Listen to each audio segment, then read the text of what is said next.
মানুষ কখন পড়ে যায় জানেন? পরাজয়ের দিন নয়, ব্যর্থতার দিনও নয়। মানুষ পড়ে যায় যেদিন সে ভাবে আমি অজেয়। ইতিহাসের সবচেয়ে বড় সাম্রাজ্যগুলো, সবচেয়ে শক্তিশালী মানুষগুলো, সবচেয়ে বুদ্ধিমান শাসকরাও একটা জিনিসের কাছে হার মেনেছে, তার নাম অহংকার। আপনারা দেখছেন এনরিচ ছায়াজগৎ, যার প্রতিটি রহস্য নিজের ভিতরের শক্তি ও বুদ্ধিকে সমৃদ্ধ করতে সাহায্য করে। চাণক্যের দর্শন। অহংকার কি? চাণক্যের মতে অহংকার মানে গর্ব নয়, অহংকার মানে নিজের ভুল না দেখা, পরামর্শ অস্বীকার করা, নিজেকে বাস্তবতার ঊর্ধ্বে ভাবা। চাণক্য বলেন, ক্ষমতা মানুষকে অন্ধ করে না, অহংকার করে। কারণ অহংকার মানুষকে শেখায় আমার আর কাউকে দরকার নেই। এই বাক্যটাই পতনের শুরু। ভারতীয় ইতিহাস অহংকারের শুরু। উদাহরণ 1, রাবণ জ্ঞানী কিন্তু অন্ধ। রাবণকে আমরা সাধারণত খলনায়ক হিসাবে দেখি, কিন্তু ইতিহাস ও শাস্ত্র জানে রাবণ ছিল এক অসাধারণ প্রতিভা। তিনি ছিলেন বেদজ্ঞ পণ্ডিত, শিবভক্ত, দক্ষ প্রশাসক, অজেয় সেনাপতি। লঙ্কা ছিল তৎকালীন বিশ্বের সবচেয়ে সমৃদ্ধ নগর। কিন্তু সমস্যা কোথায়? রাবণ একসময় বিশ্বাস করতে শুরু করলেন আমার জ্ঞানই শেষ কথা। তিনি মন্দোদরির উপদেশ নেননি, তিনি বিভীষণের সতর্কতা অগ্রাহ্য করেছিলেন। তিনি ভেবেছিলেন ধর্ম, নীতি, দেবতা সবই আমার নিচে। চাণক্য এই মানসিকতাকেই সবচেয়ে ভয়ঙ্কর বলতেন। চাণক্য দর্শনে জ্ঞান যখন বিনয় হারায়, তখন সেটাই ধ্বংসের অস্ত্র হয়। রাবণের পতন শুরু হয়েছিল সীতাহরণের দিন নয়, পতন শুরু হয়েছিল যেদিন তিনি নিজেকে সীমাহীন ভাবতে শুরু করেছিলেন। উদাহরণ 2, দুর্যোধন। ক্ষমতার লড়াই নয়, অহংকারের যুদ্ধ। মহাভারতকে অনেকেই ভাবে পাণ্ডব বনাম কৌরবের যুদ্ধ, কিন্তু গভীরে গেলে দেখা যায় এটা ছিল অহংকার বনাম বিনয়ের যুদ্ধ। দুর্যোধনের সমস্যা কি ছিল? তিনি ভীষ্মের অভিজ্ঞতা মানেননি, দ্রোণের নৈতিকতা শুনতে চাননি, বিদুরের বাস্তব উপদেশকে অপমান করেছিলেন। কারণ দুর্যোধনের মনে একটাই কথা, আমি উত্তরাধিকারী, আমিই ঠিক।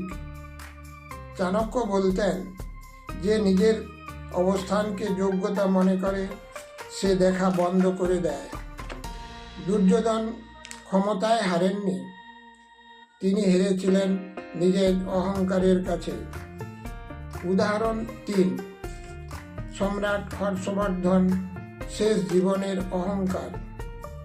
হর্ষবর্ধন ছিলেন এক সময়ের আদর্শ শাসক, প্রজাবৎসল, জ্ঞানী, বৌদ্ধ দর্শনের পৃষ্ঠপোষক। চীনা পরিব্রাজক হিউয়েনসাং তার প্রশংসা করেছিলেন। কিন্তু ইতিহাসের কম আলোচিত অংশ হল জীবনের শেষ দিকে হর্ষবর্ধনের অহংকার। ক্রমে তিনি ভাবতে শুরু করেন তার সিদ্ধান্ত প্রশ্নাতীত, তার নৈতিকতা নিখুঁত, তার শাসন পদ্ধতি সর্বোত্তম। ফলে প্রশাসনে দুর্বলতা ঢোকে, উত্তরাধিকারীর প্রশ্নে উদাসীনতা, শক্তিশালী কেন্দ্রীয় কাঠামো ভেঙে পড়ে। চাণক্য বলতেন, ভালো শাসকও যদি নিজের সীমা ভুলে যায়, তার উত্তরাধিকার ইতিহাস মুছে দেয়। হর্ষবর্ধনের মৃত্যুর পরই তার বিশাল সাম্রাজ্য কয়েক বছরের মধ্যে ভেঙে পড়ে। অহংকার এখানে যুদ্ধ নয়, দূরদর্শিতার মৃত্যু। বিশ্ব ইতিহাস অহংকারের ফল। উদাহরণ 4, নেপোলিয়ন বোনাপার্ট অপরাধেয় ভাবনার ফান। নেপোলিয়ন ইউরোপের ইতিহাস বদলে দিয়েছিলেন একজন সাধারণ সৈনিক থেকে ফ্রান্সের সম্রাট। কিন্তু ধারাবাহিকভাবে জয়ের পর তার মধ্যে জন্ম নেয় এক ভয়ঙ্কর বিশ্বাস, আমি ভুল করতে পারি না। তার জেনারেলরা সতর্ক করেছিলেন, রাশিয়ার শীত ভয়ঙ্কর, সাপ্লাই লাইন দীর্ঘ, সৈন্যরা ক্লান্ত। কিন্তু নেপোলিয়ন শুনতে চাননি। চাণক্যের ভাষায়, অহংকারী শাসক তত্ত্ব নয়, নিজের ইচ্ছাকেই সত্য মনে করে। রাশিয়া আক্রমণ ছিল সামরিক ব্যর্থতা নয়, ছিল অহংকারের সিদ্ধান্ত।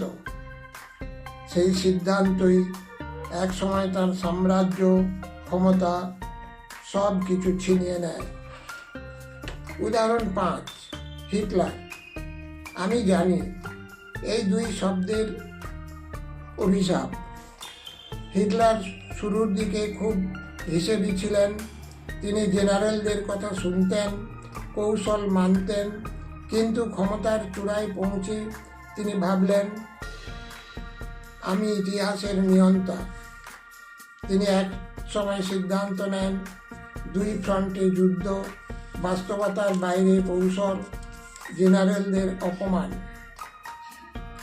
অনেক জেনারেল বলেছিল এই সিদ্ধান্ত ভুল। হিটলারের উত্তর ছিল, আমি জানি। চাণক্যের মতে, যে মানুষ আমি জানি বলতে শুরু করে সে আর কিছু জানতে পারে না। এর ফল জার্মানির ধ্বংস, ইউরোপের রক্তপাত এবং ইতিহাসের সবচেয়ে লজ্জাজনক পতন। উদাহরণ 6, জুলিয়াস সিজার। আমি অপরিহার্য এই ভ্রান্তি। জুলিয়াস সিজার ছিলেন অসাধারণ সেনানায়ক, সংস্কারক, রোমের সবচেয়ে জনপ্রিয় নেতা। কিন্তু জনপ্রিয়তার চূড়ায় উঠে তিনি বিশ্বাস করতে শুরু করলেন, রোম আমায় ছাড়া চলবে না। তিনি সিনেটের ক্ষমতা খর্ব করলেন, নিজেকে আজীবন শাসক বানালেন, সতর্কতা উপেক্ষা করলেন। ইতিহাস বলে তাকে বারবার সতর্ক করা হয়েছিল, কিন্তু অহংকার তাকে বলেছিল, আমি অজেয়। চাণক্যের দৃষ্টিতে অহংকার মানুষকে শত্রুর অস্তিত্ব অস্বীকার করতে শেখায়। ফল, রোমের সিনেটেই নিজের সবচেয়ে কাছের মানুষদের হাতেই সিজারের মৃত্যু। তার পতন কোনো যুদ্ধে হয়নি, হয়েছিল নিজেকে অপরিহার্য ভাবার কারণে। আধুনিক জীবনে অহংকার। 1, আমি ঠিক, এই নীরব অহংকার। আধুনিক অহংকার চেঁচিয়ে বলে না, এটা ফেসবুক পোস্ট করে না, আমি সেরা। বরং বলে, আমি তো জানি, আমার অভিজ্ঞতা বেশি, ও কিছু বোঝে না। চাণক্যের ভাষায়, নীরব অহংকার সবচেয়ে বিপজ্জনক, কারণ মানুষ বুঝতেই পারে না সে অহংকারী। এই অহংকার পরিবারে দূরত্ব আনে, টিম নেতৃত্ব নষ্ট করে, বন্ধুত্ব ভেঙে দেয়। 2, সাফল্যের পর অহংকার। একটা চাকরি, একটা প্রমোশন, একটু পরিচিতি, তারপর পরামর্শ নেওয়া কমে যায়, শোনা বন্ধ হয়, সমালোচকরা শত্রু হয়ে যায়। চাণক্য বলতেন, সফলতার পর যে মানুষ বিনয় হারায় তার পতন তখন সময়ের অপেক্ষা। এটা আজকের corporate world, politics, influence culture সব জায়গাতেই একদম সত্য। 3, আমি আলাদা, এই ইলিউশন। আধুনিক মানুষ ভাবে ওসব রাজা সম্রাটদের অহংকার ছিল, আমার নেই। এই ভাবনাটাই অহংকার।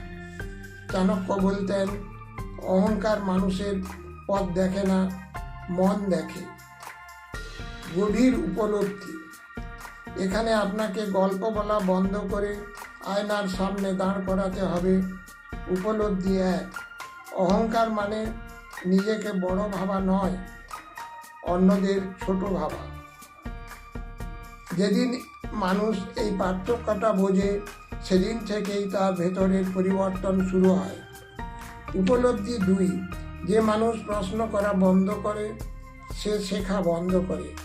রাবণ, দুর্যোধন, হিটলার, এদের সমস্যা জ্ঞান নয়, প্রশ্নহীন আত্মবিশ্বাস। উপলব্ধি তিন।